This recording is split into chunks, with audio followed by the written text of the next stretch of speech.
Welcome. This is Dr. Alaric Arninder. It's lovely to speak with you at this time. My background is a PhD researcher in neuroscience, and I've spent many decades studying all aspects of brain functioning and the aging process. I'm not a medical doctor. If you have a medical concern or some issue or some particular complaint, I would suggest you contact your health professional. We're going to talk about the 5 myths of aging.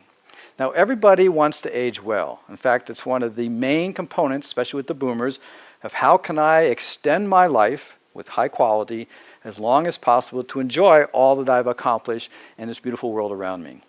There's a lot of misunderstanding. Many of us are scared, confused. We might even feel helpless. We're definitely stressed out trying to figure out how we're going to maintain ourselves at a high quality.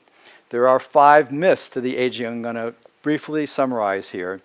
There are risk factors which allow us to have poor aging, and there are protective factors which actually will help us age well. So there are risk factors, sources of disorder, and there are protective factors, sources of order. We want to reduce the risk and increase the protective. But in that context, here are the 5 basic misunderstandings or myths that most people believe. The first is that aging is something to do with older part of life. That we don't age until we get to 50, 60, or 70, and then all of a sudden we age. Aging, from modern science, is shown to start by multiple parameters by the time we're 20 or 30. You can find direct indicators of incorrect aging by the time you're 30. Changes in the brain in particular. So aging starts very early. In fact, you could say it starts at birth, but it definitely starts by the time we're 30. So if you are at 30, 40, 50 and think that you don't have to do anything to help yourself because you'll wait till you're 60 before you start complaining, you're missing the boat here. So this first myth is that, oh, we can wait till later and then we age. We age starting at around 20 or 30. The second myth is that has to do with family. The family is responsible. It's my genes. It's my destiny. It's my lineage. If grandma had it or mom had it, I'm going to have it. Now, with some rare exceptions, that's completely false. What is true is that what you decide to do in your life, your lifestyle choices determine almost everything that happens in your physiology and therefore the quality and the length of your life. So this idea that genetics are controlling our aging is not true. They have an impact. They have a role to play. But it's your choices every day which makes all the difference. The third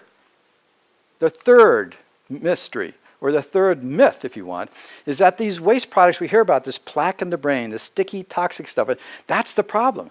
That's the booger. That it's the plaque in the brain which is the problem. Now, nobody wants plaque in the brain. Waste is not good no matter where it is. And of course, we're always going to produce waste. It's just part of physiology. But to say that the plaque in the brain is the problem misses the research, which suggests that you can have plaque in your brain with 30 and there's no evidence of an impact. You can have a tremendous amount of plaque in your brain. I mean, a pathological level of plaque in your brain when you're 80 or 90 and still be relatively cognitively intact. So the plaque, these waste products are not good. They are part of the aging in Alzheimer's, but they don't seem to be the key thing. We don't want it, but it's not really the Achilles heel here. The fourth one is that we think that these very long nerve fibers that are so important and everything, that they're the problem with dementia and Alzheimer's, when actually we're missing about 90% of the brain.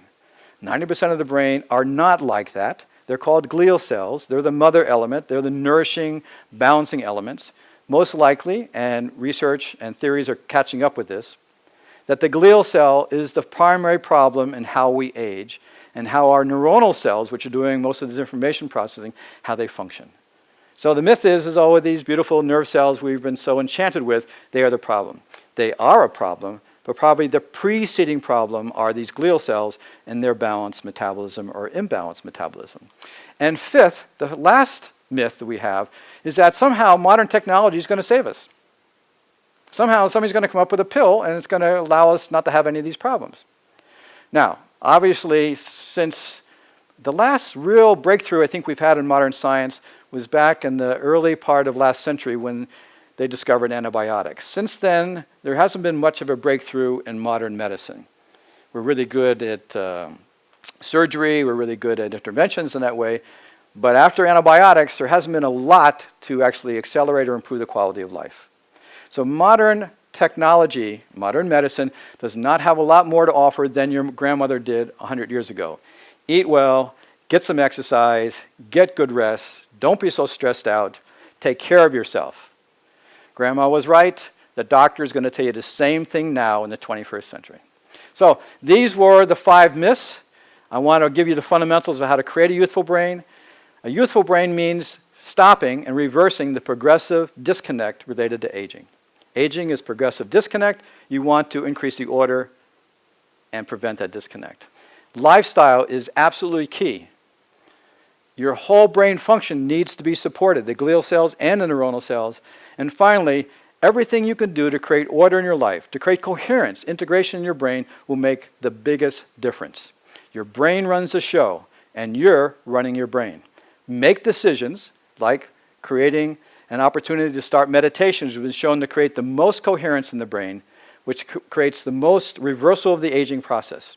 So prevent the disconnect, do a good lifestyle operation, nourish the whole brain, create maximum order through meditation, in particular transcendental meditation based on research, and this is how you can fundamentally reverse the aging that you may be experiencing now.